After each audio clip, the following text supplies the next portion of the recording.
Tumanni yomoni bo'lyapti voku. Toshkent shahrida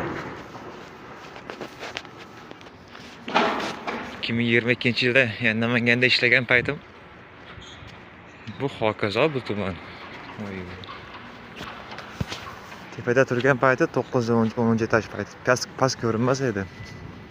Obyektni o'chirib ko'rinmasdi tuman tushgan paytda. Namanganlik akalar yaxshi biladi-da. Vodiylik akalar. Yaxshi tuman bo'lgani.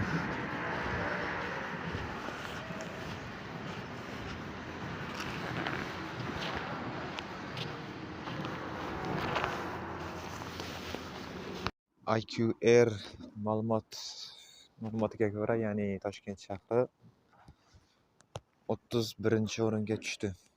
Bugun, ya'ni 5-dekabr kuni. Ham yaxshi.